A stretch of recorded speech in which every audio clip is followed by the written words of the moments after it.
So the question is, what is tzedakah? Sarah, please repeat what you just said because it was great. It's rooted in the word righteousness. Righteous is righteous giving, and that we are obliged to give whether our heart feels like it or not. You don't wait for that swelling because people need what they need, whether the swelling is there or not. Beautiful. Yeah, sometimes people like to emphasize that it's not charity. Charity comes to the word for kindness or caring, and tzedakah, as you said, comes to the word from righteousness. It's just the right thing to do. It doesn't matter how you feel about it. Right. Beautiful. Thank you. What else, Jerry? I think when you say getting ready for the holidays, that's the thing that really comes to my mind that I act on.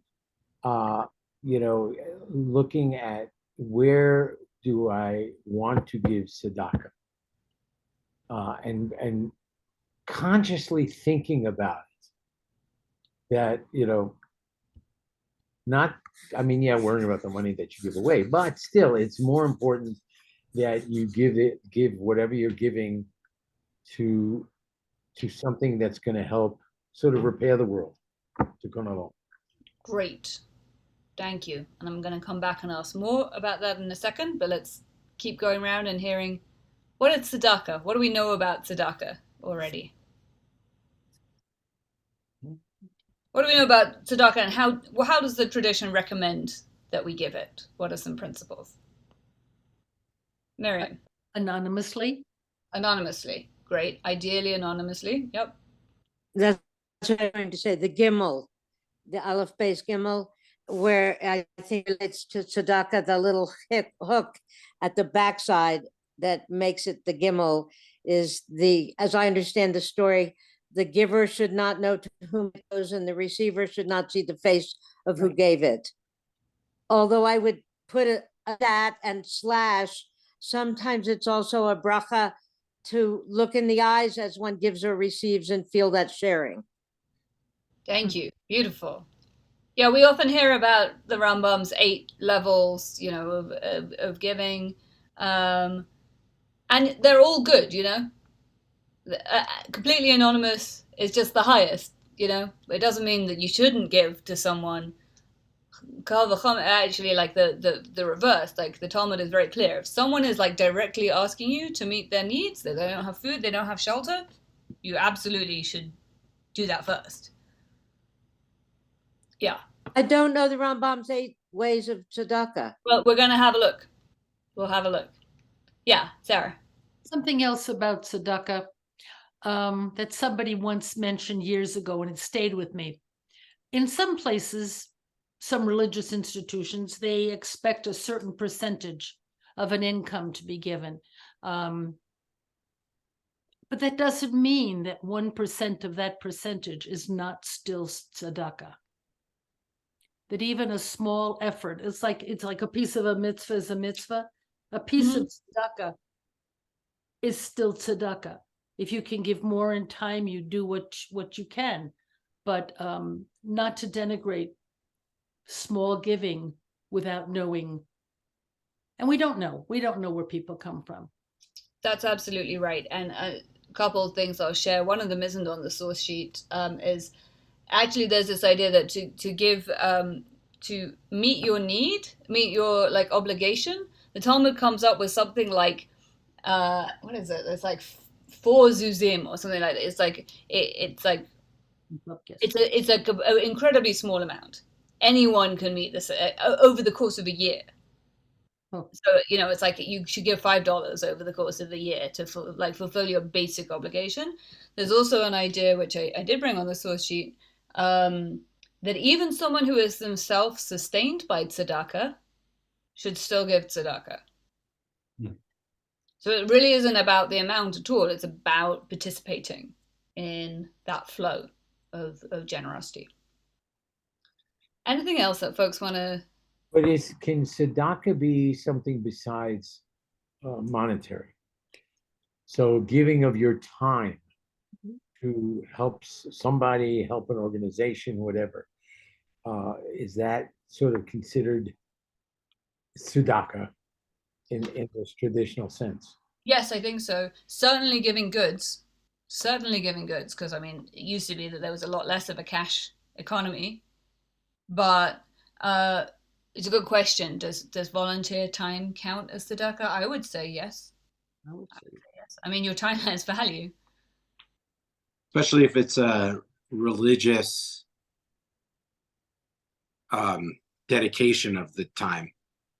I've also heard that buying what you would otherwise consider study materials or educational materials is also a form of tzedakah. And the other thing I want to say just in general is on the show we have tzedek tirdov. So then it's not the same word, but same root.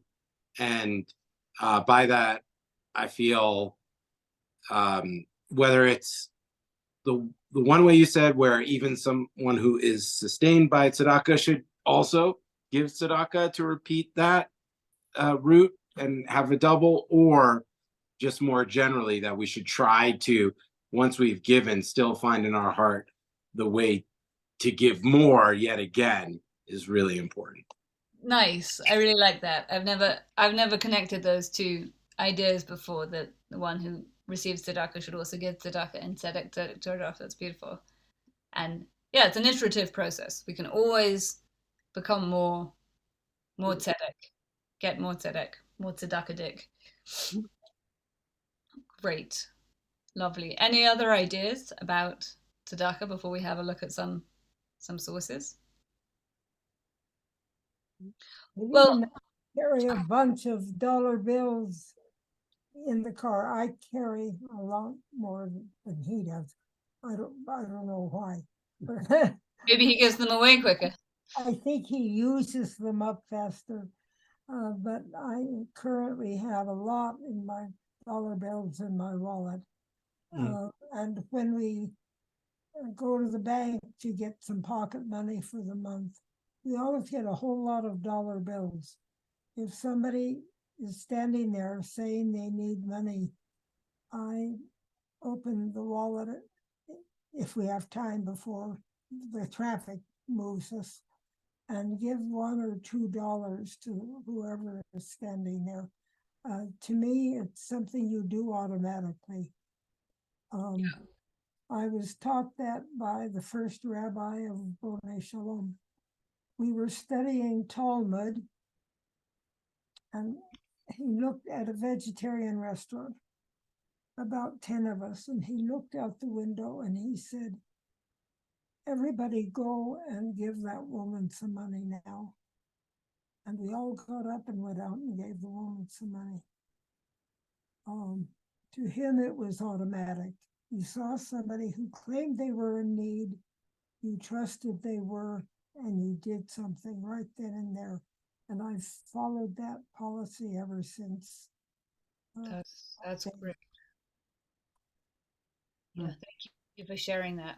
And that's actually another important principle that we're going to look at, that if someone tells you they're in need, it's not up to you to decide whether they're telling the truth or what they're going to spend the money on. Yeah. That's not your job. Your job is to respond. Yeah. To the best of your ability.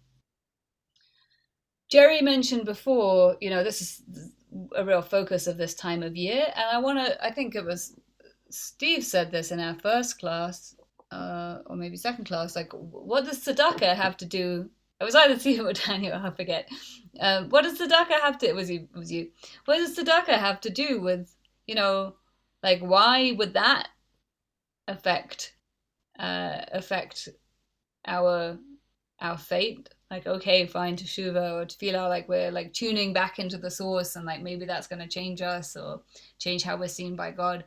But I really like what you said, Jerry. This is whether or not you're a person, and I know you are a person from what you shared last week, who prays, and whether or not one can do Teshuva, and whether or not one can, really get anywhere with Tefila. Tzedakah is something that one can do.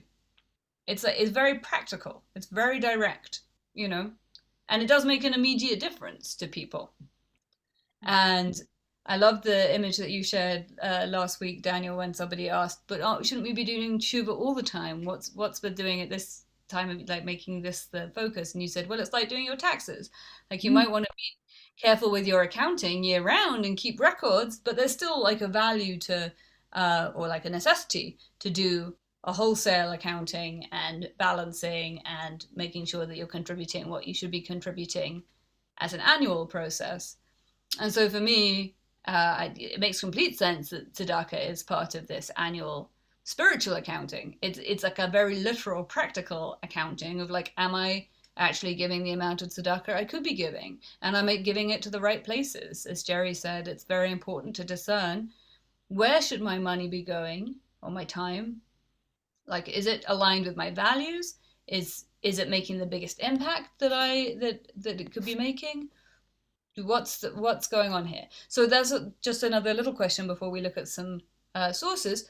Where should tzedakah go? I mean, obviously, yes, you could give it to the shul, but where, or your immediate Jewish community? There's no end. There's no end. Right. Are there any principles of how each of you, as Shula said before, just immediate giving? Shula and Gideon said, someone who's in need, you see them at a traffic light, that's a starting point for their giving. Jerry talked about volunteering, but where do you like to give? I think Jerry has a point there, because not every organization that says they are doing good work actually is doing good work. So I think that I do not respond to every single envelope that comes in the mail. Yeah. But I do respond to every single individual that seems to be in need at that moment. God bless you. And actually, that's kind of how I lived a lot of my life.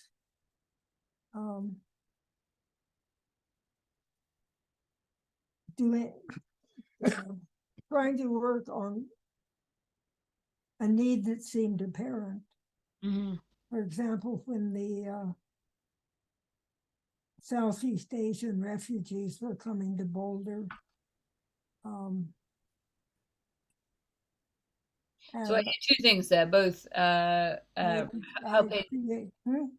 So I was just going to say, I hear two things there. One is sort of responding to immediate, urgent needs, like disaster relief of some sort or another. And another is the importance of welcoming the stranger, and particularly as people who've been refugees plenty of times in history, responding to the needs of refugees. Yeah, I spent 5 years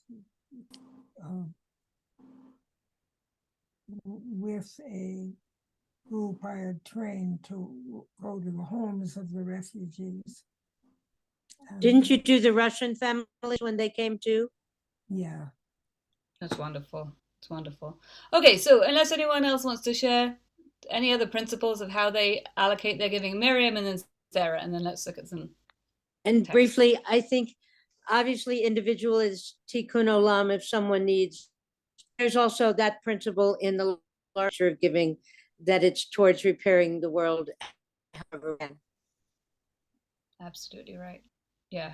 Steve, is that a hand or are you just stretching your hand? Just stretching. Sarah. I was just thinking, I hadn't thought about this before. Really, I think we have planned giving and unplanned giving. Unplanned giving is when we see a need or hear of something or encounter someone. Sometimes the gesture there is not monetary at all. It's meals, it's time, it's effort, it's driving, it's what needs to be done. Or in the case of the upcoming holidays, it's schlepping. It all depends, but that's unplanned. The planned giving for us almost exclusively is to Jewish organizations, but not always. Mm-hmm. Not always. There are things that just speak to me. So, Right. Glad you raised that. That's another principle. We'll have a look at that in a second. I will say on the note of driving, and then we really are going to look at some text. I was speaking with someone who's quite involved with advocacy for the unhoused community, and he was saying that one of the biggest obstacles for people getting the services that they're entitled to is just the number of appointments and the amount of paperwork and bureaucracy that people have to go through, and also often having to like show up at times and places to have it, have interviews and be checked on and stuff. And the people who make these rules have really so little idea about what that's like to have to try and get yourself to these places. These are people who've never lived without a car making the rules and really not thinking about how difficult it's going to be for someone. And I'm not saying that everyone who's unhoused is illiterate, but there is some overlap. So if you want to incorporate driving into your planned giving, I am sure that offering rides to help people who need shelter to get to the appointments that they need to get to get that, because there are some services which are provided, but it's just hard to access them. It takes a long time and a lot of effort, and we can do things to help people get those services. Okay, on that note, I'm gonna here we go. We're gonna look at this, and I did send you this PDF by email, so you should be able to find it as well. We'll come back to, well, actually, before we continue, I just want to plug another book. I mentioned Rabbi Lou's book. This is another wonderful, more recent book by Rabbi Danya Ruttenberg called On Repentance and Repair. I don't know if my screen is, am I mirrored? Yeah, I'm mirrored, right? So, No, Yes. it's showing up right. We see it. oh, okay. Yeah, I'm we just see it. mirrored me, not you. Okay, great.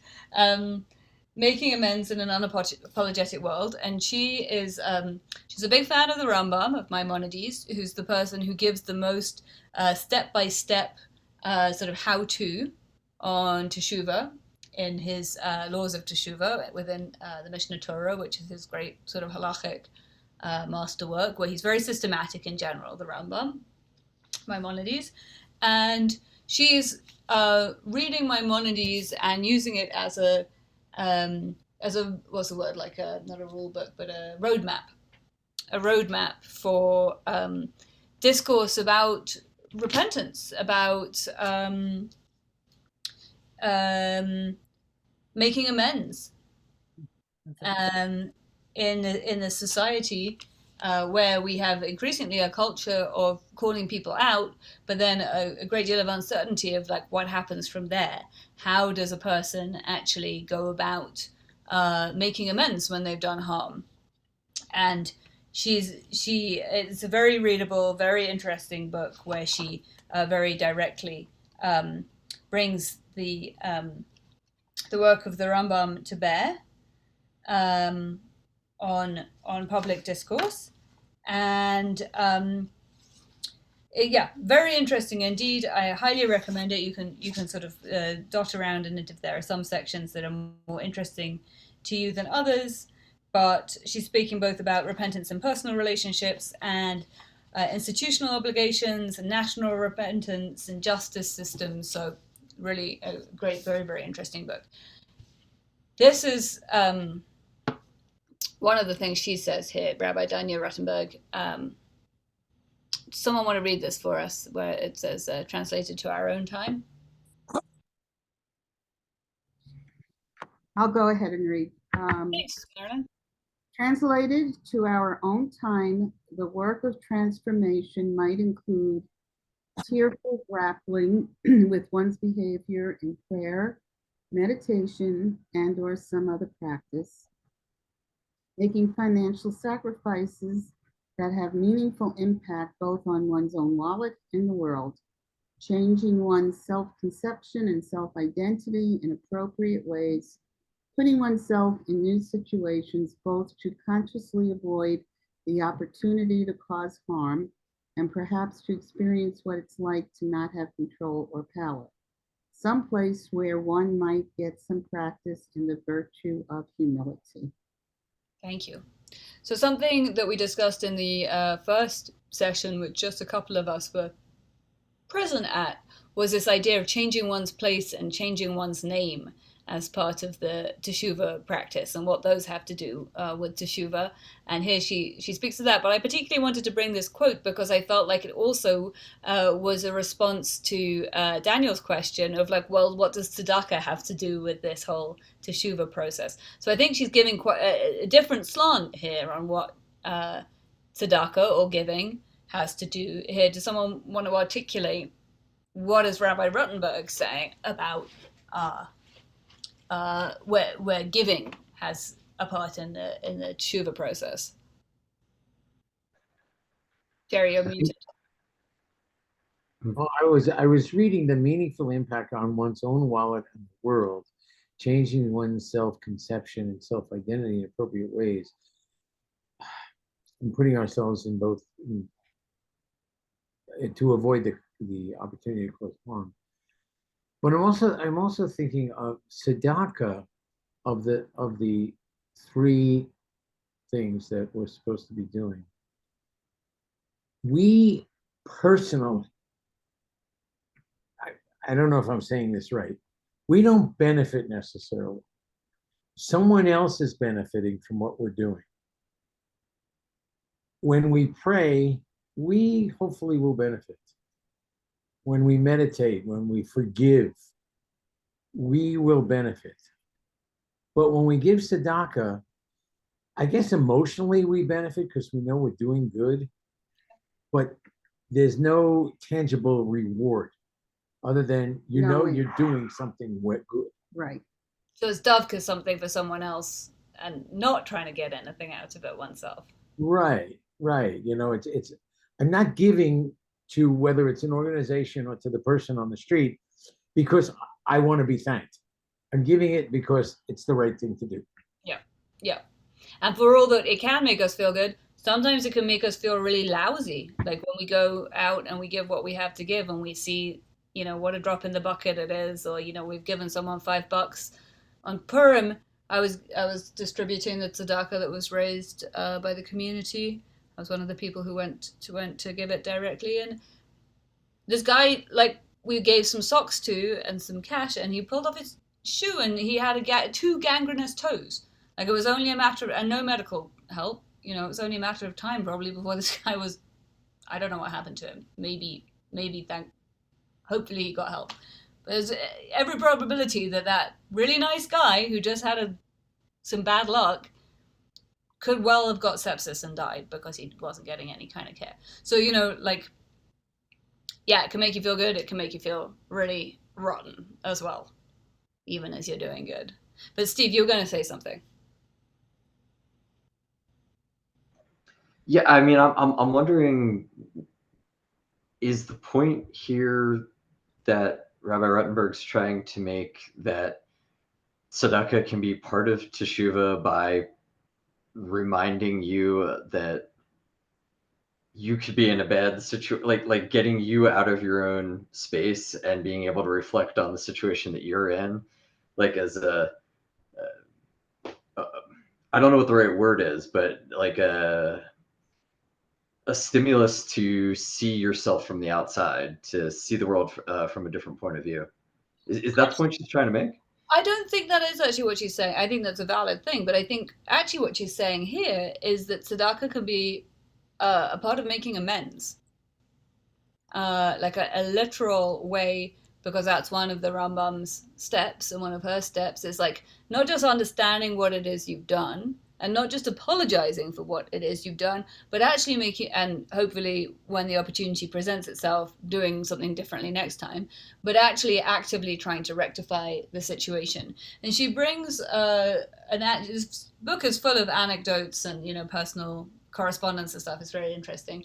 At one point, she brings a wonderful snippet that she read on the internet of someone who said, you know, for years I was a troll. I was going after people. In particular, I was going after women who were trying to speak out about violence because of my own stuff. And then there was something that happened. I wish I had the page, but I'm not going to try and find it now.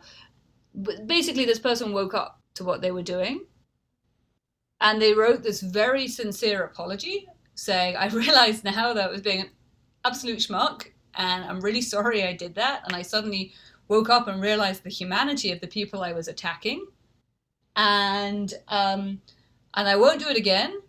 And I'm going to try and educate others. And I've made a contribution. I gave some tzedakah, basically. It's not a Jewish person, but I've made a contribution to a charity that supports survivors of violence. And she was like, look, this is a really great example, a real life example of someone who's doing the work. And part of that work is like putting your money where your mouth is. So it's actually a little bit of a different aspect. I mean, I don't know if she would call it tzedakah, but it's another aspect around righteous giving in this season. I really, really like that. I think this time of year, at least in my family, we always think of apologies, spoken. But I'm looking at the title where it says making amends in an unapologetic world. And making amends can be, I don't want to say liberating, a necessary part of Teshuva. And making amends can be monetary, or it can be service, or it could be something above and beyond an apology. I mean, she calls it an unapologetic world. Boy, I find that very needful. Does that make sense? Yeah, absolutely. And often I think people are afraid to apologize because they feel like they're going to be, hung out to dry if they do take ownership. You're vulnerable. If you're vulnerable. So they try to deflect or defend. I will say one thing she says she loves the Rambam's process, but the Rambam puts apology near the beginning. And she says for her, actually, she thinks that apology should come near the end. So she switches the order, but she names the 5 steps as understanding and naming what you've done.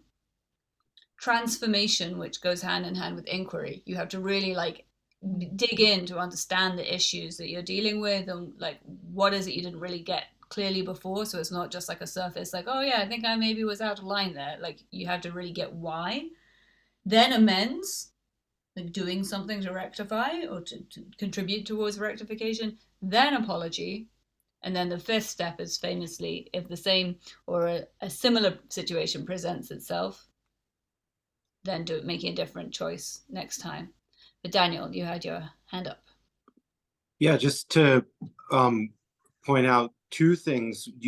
People will criticize you for giving in the act when you're giving to somebody who they think might be not like a sickness, but perhaps alcoholism or something else, where they think, oh, you're just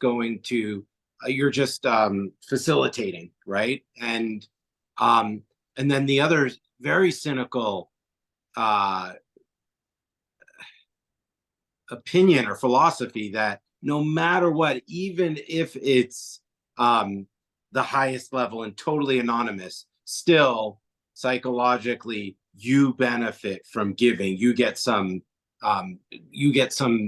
greater benefit, and that really bothers me because it's like it completely ignores all of these other things that are happening. That's yeah, the benefit can be that you become a better person and make the world a better place. So I hear it all the time in different contexts, these criticisms of tzedakah, and they bother me. And I think this is really helpful in combating that. Thank you. Although I think it's worth, returning to the idea which is the title of this class. We do have this idea that giving tzedakah may transmute the evil of the decree, whatever that means. Whether that means it's going to transmute it for someone else who's the recipient of your tzedakah, or possibly it means God's going to be nice to you. I think we do have an idea that giving tzedakah, whether we see immediate benefits or it's some kind of spiritual, account book where we were putting deposits in every time we give tzedakah, that it is beneficial to us on some level. I think the tradition does think it's beneficial to us on some level. But yes, I hear what you're saying. I also want to draw attention to the fact that as you may have noticed, if you had the energy to be paying attention to the Haftarah, the most famous Haftarah on Yom Kippur, of course, is the Haftarah for Mincha, which is the Book of Jonah.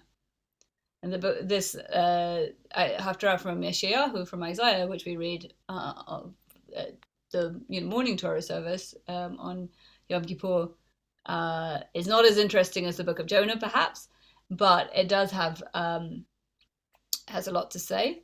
And will someone read for us what Isaiah 58 has to say? I'll read.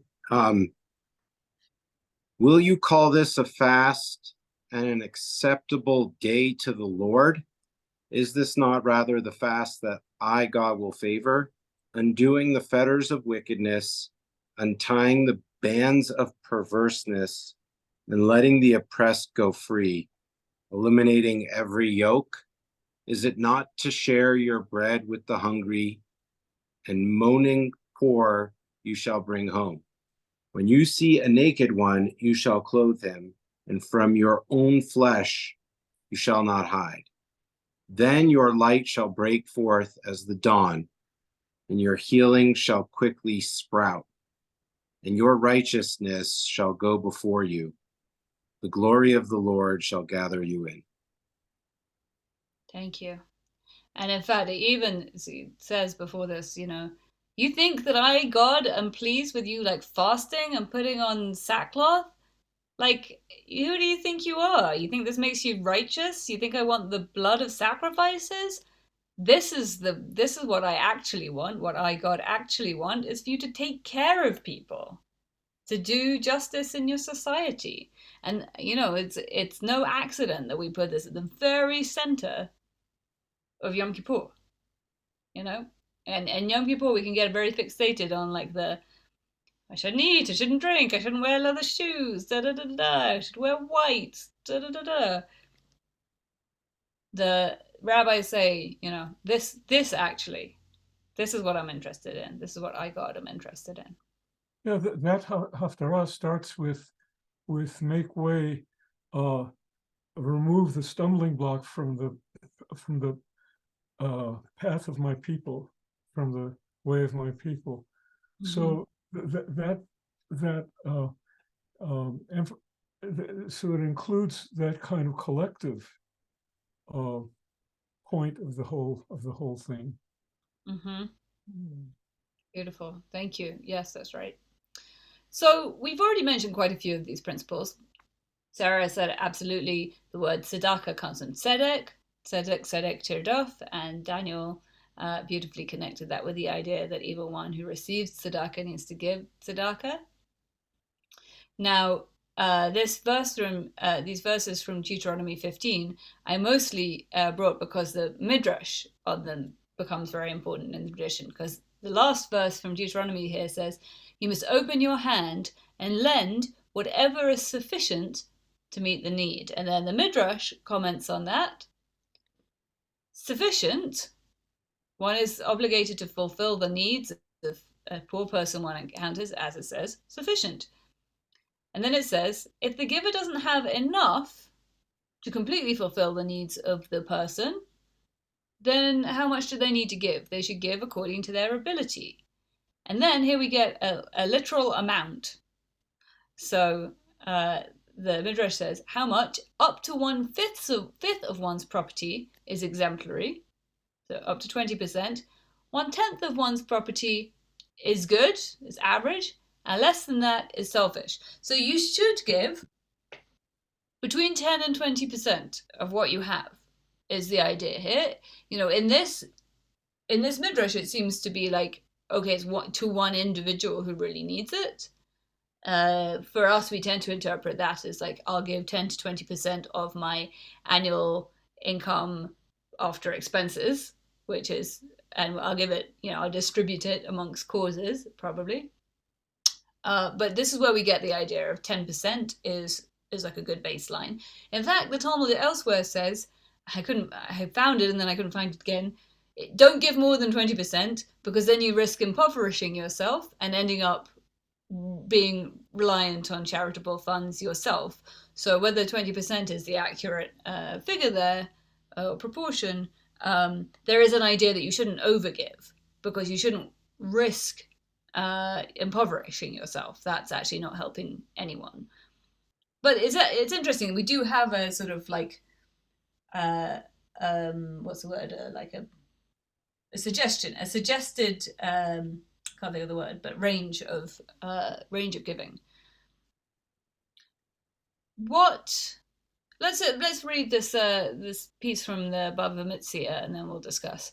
Someone read for us this text from Babylonian Talmud, Bava Metzia.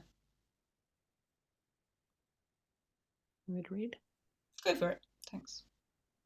Rav Yosef taught, the verse states, if you lend money to any of my people, even to the poor person who is with you, this means that between my people, for example, Jews, and strangers, my people have precedence.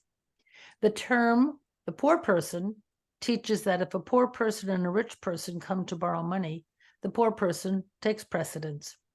And from the term who is with you, it is derived if your poor person, meaning one of your relatives, and one of the poor of your city come to borrow money, your poor kinsperson takes precedence. If it's between one of the poor of your city and one of the poor of another city, the one of the poor of your city takes precedence. All right. Discuss. What do you all think? I just said to Robert, I think this is what supports my observation that we primarily give to Jewish causes, because that's my community. That's our community. But it's not exclusive. Mm-hmm. But I would say that explains what takes precedence in my mind anyway. Mm-hmm. Mm-hmm. Great. You can see it from another angle. Be sure you take care of what is around you. You may be giving to international causes or national causes, but be sure that you think of those who are around you and take care of them.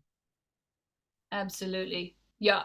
I think a lot of Jews sort of instinctively or intuitively know that they want to prioritize giving to Jewish causes. We may be less familiar with this idea that actually you should take care of your local people.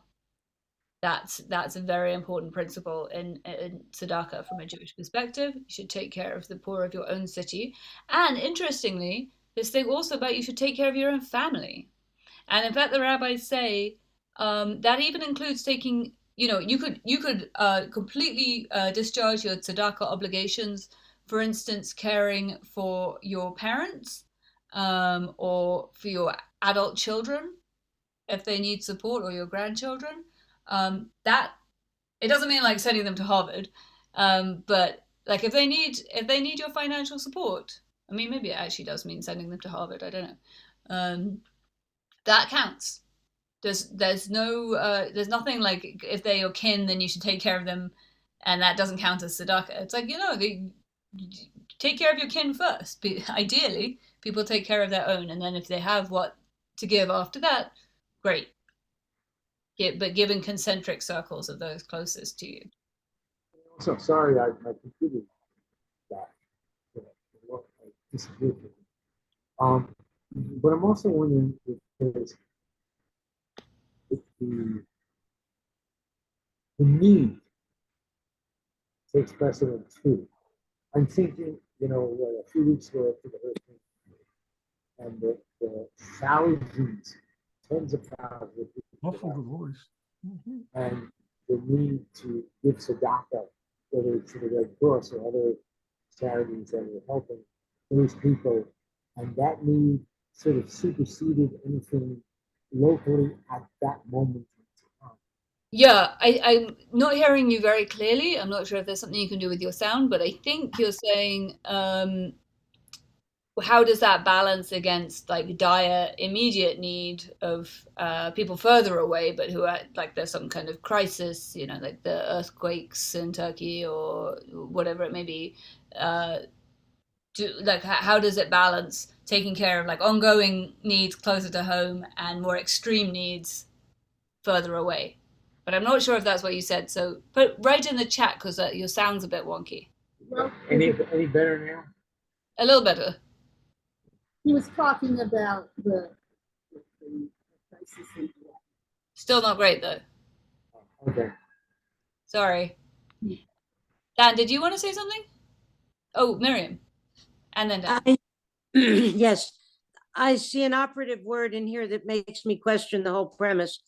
And it is if you lend money. And I think of tzedakah as not a loan. So I agree with the whole premise, take care of your family first, take care of your community before you take care of Darfur. But lending is where I got caught. Great, I love it, and we'll come to that. You'll notice this is very like close reading. There's like any of my people, even to the poor person who is with you, it's close reading, but they don't talk about lending. It's as if they skipped over that part. There is an idea we'll come to in the Rambam's 8 levels of giving, which we referred to before, that the very best way to give is actually to set someone up in business. So it is more like giving a loan. Well, sort of, but are you required? I think of a loan as a required to pay back. Yeah. So I think there's some kind of with interest or not. Maybe it's like sort of like a legal fiction, like it's like for this person's dignity. You're like, I'm giving you $500 to set up or 5,000 or whatever to set up your business, and you'll pay me back when you can. And maybe the person is able to pay you back in the future, and maybe they're not. I don't read this as urging us to make loans. I read this as an example of who should be closest to you in your responsibility.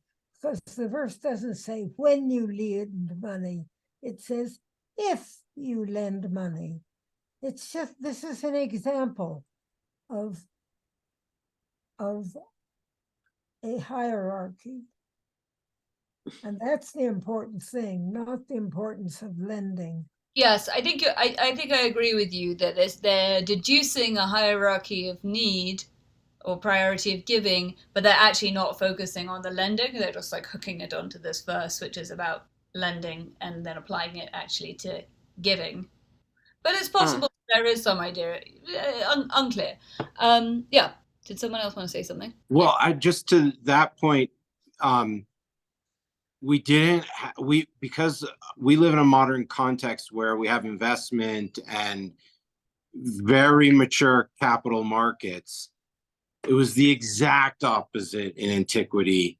Lending was effectively the only way we knew to give what we would and invest like we would think of today. So I do think that context is important. That was the only way to set someone up for being able to move on, and like investment works today. Beautiful. Thank you. That's a great point. And I will say that, like, for all that we have developed capital markets today, I think a wonderful way to give is through microcredit. I'll put into the chat, there's a wonderful organization I like to support, and you can support by just, giving towards the operational costs of the organization. I'm sure there are many, but the one that I support is called kiva.org, and they make, $100 for us doesn't go very far, but $100 in Tajikistan or wherever is actually enough to like help someone establish a business or buy a cow or whatever it is. And it's like, it's very touching, but I get these emails which is like, so and so has repaid like the $10 of your loan, and like I've forgotten all about that loan, but they've been working hard to repay the loan because it has helped them get their business off the ground. And you can always choose to forgive the loan and just say, no, just keep the money, it's fine. But there is a dignity to, like, they borrowed and now they're in a position to restore the original principle. So we already mentioned this idea that the Rambam brings, firstly, you do have an obligation to give if you see someone in immediate need. And secondly, it says, we do not investigate whether they are a deceiver. Instead, we provide them with sustenance immediately. And I would echo what someone said before, which is, like, okay, if they're an addict, they're an addict.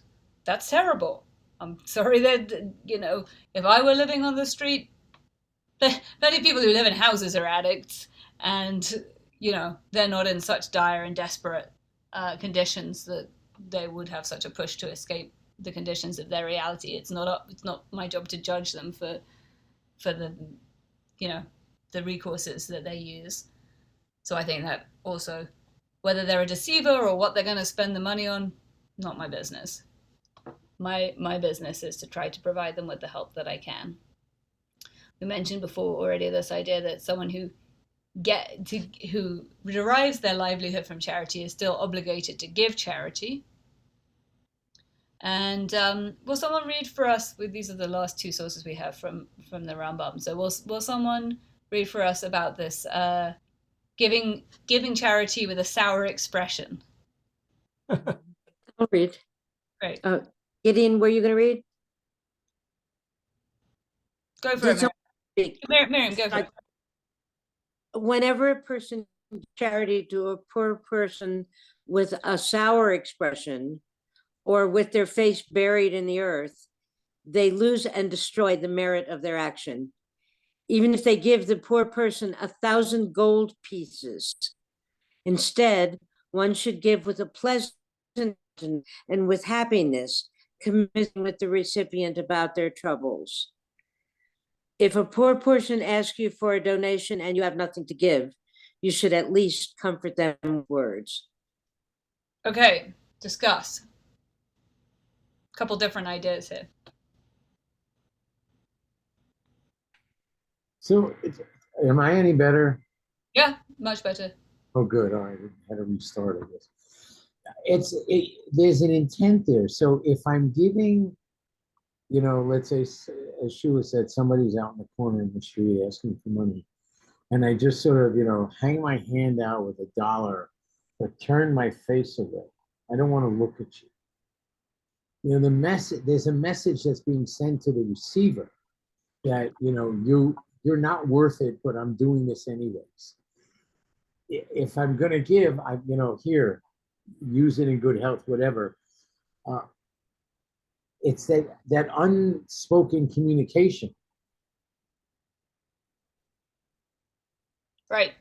Yeah, you can do it in a way that dignifies and emphasizes your shared humanity, or you can even give a lot, but in a way which is, disgracing. There's so many good places to give money. You can't do it all.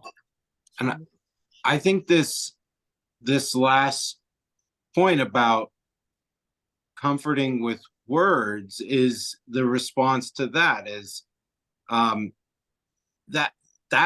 you may fulfill that person's day by just acknowledging their humanity with a conversation, even if it's tough and at the risk of having them shame you in some way. But still, it could be just acknowledging them because that's what they lack so often. Yes, absolutely. And for the people who, as I do, feel like, oh, well, I can't possibly actually give to every homeless person I see every time I see someone in need, because there are just too many. And even if I just gave $1 each time, like I literally can't afford to do that. Although possibly I actually can afford to do that, but I think I can't afford to do that. Actually, spending 5 minutes hanging out, or even 2 minutes hanging out, isn't always viable. It isn't always viable, but it's something to aspire to actually, as Daniel said, so often, I think as someone in dire need, you just get used to being so ignored by people. But this falls in the category that we discussed, we mentioned before about a little tzedakah is still tzedakah. So often, sometimes you have an opportunity, take it. And if sometimes you don't, you will take another opportunity when you can. I was just saying to Robert that I remember someone from Federation saying years and years ago that there are so many needs that it's overwhelming. You need to focus on what you can do and where you can be most effective. And it may have to change over time or change weekly or daily, whatever. But realize that you plant the tree, you don't have to do the whole job. You have to begin. Mm-hmm. I That's think right. also recognizing that whoever's asking, they're a human being. And whether they're being honest to you about needing money or not, they're still a human being. And I know I stopped carrying cash when COVID hit. I still haven't carried cash at all. So I don't have any cash to give. But when someone says to me, you know, do you have $1 or something like that? And at least I will say, I am so sorry. I don't. I stopped carrying cash. I really apologize. And I think, you know, a lot of times I will get, well, thank you. Yeah. And Yeah. it's recognizing, I think, part of the humanity. Exactly. Yeah. I think there's an honoring that we do to each other. I grew up in DC and some Black neighborhoods, and there's a way you can walk and just give a nod that honors each other's humanity, regardless of your status financially or socially. It's just an honoring of each other as beings on the planet. Yeah. Yeah. That's right. As God's children. I'm sorry, Sarah. Sorry, I was just, Marilyn also wanted to speak. Oh, it's something that I've been I've been processing for a while now. It was a few weeks ago, and I think we were driving down Colorado Boulevard in Denver. We were stopped at a light, and it was he was a young man, you know, and I gave him $1, which I do frequently, and the light stayed red, fortunately, and I engaged in a conversation with him, and I said, do you have a place to stay? He said no. And we weren't all that far from the homeless shelter, so it wasn't Colorado, whatever. And he said, no, I can't stay there. And one of the things that I wonder about is, especially newly homeless people or people who truly don't want to be, I mean, you know, within that community, we know there are some people who don't want to be housed. And, you know, we could go into mental health and drug abuse and whatever their story is, whether they were in Vietnam or Afghanistan or, you know, I mean, there's just so much. I've been really thinking that I need to make an effort to compile a list of resources, people, and just print this out and staple dollar bills to it and hand that out. And maybe one out of whatever that I might reach, maybe there'll be something on that list that might help them. I don't know what these people know, and especially when we're looking at language barriers for so many people.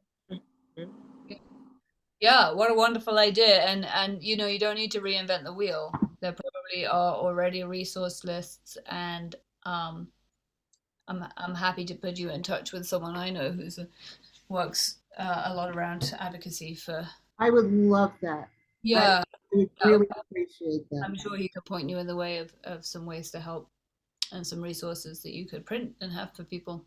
Yeah, because this young man, of course, then the light changed. I mean, if the circumstances were different, is that what it was? He was too young to.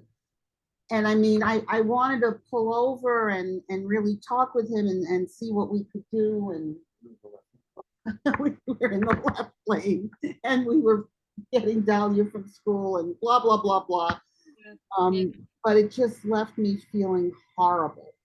But that was real tzedakah you were offering. Well, I mean, you know, I was thinking as we were talking, and I know for at least, you know, from my knowledge, at least, I know that Har Hashem and Bonnet, because I'm part of the Bonnet, the work we've been doing with an Afghan family. That's truly an act of tzedakah. And, we talk about that there's no benefit, that we're not doing it for our own benefit, but I get that benefit every single time, whatever it is I do, of knowing that I've helped someone. Yeah. You put yourself in somebody else's shoes and circumstances of life, and you just never know. You really don't. And God bless you for your tender heart that you're still thinking about that interaction, and God willing, it will motivate you to help more people. Maybe in some way it will come around to that young man. Maybe it won't, but it's making a difference in you, and that's really profound. Let it move you. Well, I love that contact. Thank you. Yeah, I think Daniel mentioned just a minute ago this idea of like a little fear that if we try and talk to someone, they might shame us. And I don't know if you want to say more about that. I wonder if that's like actually a projection of like we're a little ashamed of ourselves or ashamed of our society. I've never had the experience that someone I couldn't give money to or whatever was like actively shaming to me. No, I mean involving a third person who sees you give money to somebody where they make the assumption that that person's going to go spend it on alcohol or drugs. That person shames you for giving. That happens. That's happened to me. And it's really, really cuts deep. And just back to this point here, the language used, commiserating with the recipient about their troubles. It seems to me the easiest way to facilitate that is to give to hospitals and public health institutions. And I do think that's one of the reasons why Jewish donors give so much to those causes. Mm-hmm. So Daniel, I'm with a certain extended family, I am the bleeding heart liberal. They criticize me all the time because, oh, you're just feeding their habit. Yeah. Oh, well. But someone once told me in that respect that, yes, maybe they're going to go to the liquor store and buy a bottle, or maybe they're going to go to a dealer and get whatever. But if they don't have the money, they're going to get it anyways. And how are they going to get it? Are they going to rob the liquor store and harm other people? Are they going to rob somebody to get the money to go buy whatever drugs it is? Yeah, you may be feeding the habit, but you may be preventing another crime. This homeless problem is so much bigger than all of us. Yeah, it's so true. When I read this thing, if you have nothing to get, with a pleasant countenance and with happiness, commiserating with the recipient about their troubles, and you should at least comfort them with words. I think of something I recently heard about Rabbi Shlomo Carlebach, and probably some folks here actually had the opportunity to meet Shlomo at some point in his life. But I heard a story that really stuck with me, that he was famously late. He was like incredibly late. He was like 3-4 hours late on a consistent basis. He would often be like catastrophically late for things. And one of the reasons was that he was just sort of not quite of this world. But in particular, one reason was that he would, if someone asked him for help, he would always stop and he would give the person everything he had on him, and he would sit and listen to the person's story and like ask them, and with like genuine human concern, and then like take them wherever he could take them to try to get them some more help. And this was one reason that he was, especially if he was like traveling on the New York City subway, like inevitably this would happen, and he would be effectively derailed from wherever he was going and go off on some other like mission of mercy for several hours. And so, people have mixed feelings about Reb Shlomo. I never met him, and I don't really know. Anyway, I'm not going to get into that. But I was really moved hearing that story of like, there's just someone who actually really lived that way, of like actually genuinely taking incredibly seriously the concerns of whoever crossed his path, and not just being like, oh, that's a homeless person, like they're the undercast. I don't even want to recognize that they're there. It was like, you're in trouble. Let me see what I can immediately do to try to help you. So I was very deeply moved hearing that story, and I wish that I could be at that level, which I'm not yet. Maybe one day. I'm going to close with one more little piece from the Rambam. Although I'll also point out that we never talked about I put them at the top of the source sheets a couple of times. We never discussed them specifically, but there's ideas that like actually Teshuva is necessary for the whole functioning of the universe, and that there could be no universe if there wasn't Teshuva, which we could talk about for 4 weeks for sure. But I'm going to close with another comment from the Rambam, where he says, a person should always look at themselves as equally balanced between merit and sin, and the world as like on that knife edge, balanced between merit and sin. So if you perform even one sin, you tip the balance. You tip both your own balance and that of the entire world to the side of guilt and bring about destruction. But on the other hand, if you do even one mitzvah, and as you said before, Sarah, even a little bit of a mitzvah is a mitzvah, you tip your balance and that of the entire world to the side of merit and bring deliverance and salvation to yourself and to others. And this is implied from the verse from Proverbs that a righteous person is the foundation of the world. That is, the one who acts righteously tips the balance of the entire world towards merit and in effect saves it. That's called the righteous butterfly effect. Right? Right? You never know the impact. And like, it's worth believing that we're right on that, we're right on that balance point, and that every single action you could take is going to make a critical difference. So whether that action is in the realm of Teshuva or Tefila or Tzedaka, I bless each and every person here and each and every person that we're in contact with, that we should be strengthened in our resolve to do what's right, to do our very best in every situation as it arises, as it presents itself. May we be inspired and empowered to do more and more acts of tzedakah. May we be inspired and empowered to pray and have tefillah, which is deeper and deeper and more real. And may we be empowered and inspired to reach to the truth of Teshuva and come to our highest and best selves, knowing who we are and why we came into this dimension and the righteous works that we're here to do. May they come through us and be supported by all forces in this world and every world. And may we and all of our families and all that we love, all of our households, our entire congregation, all of our communities, the whole Jewish people, the whole human race, and this beautiful blue-green planet all be inscribed and sealed for a year of health, of life, of peace, of wholeness, and of true wellness. Amen. Amen. Amen, amen, amen. Yes, okay. Thank you So for that. wonderful to be here with you. And you, each of you. Likewise. Thank you so much. Thank you so much, Rabbi Sarah. You're so welcome. I hope folks can come join us on Motzei Shabbat. We're starting with Haftalah at I think 8:30 on Saturday night, followed by a class which I'll be teaching, where we're going to get more into the 13 aspects of divine compassion, and then the Slichot service after that. Wonderful. We will see you there. Yashikoach. Thank you so much, everybody. Yesher koach, and safe travels, Steve. Have a wonderful holidays. Sorry not to see you in person.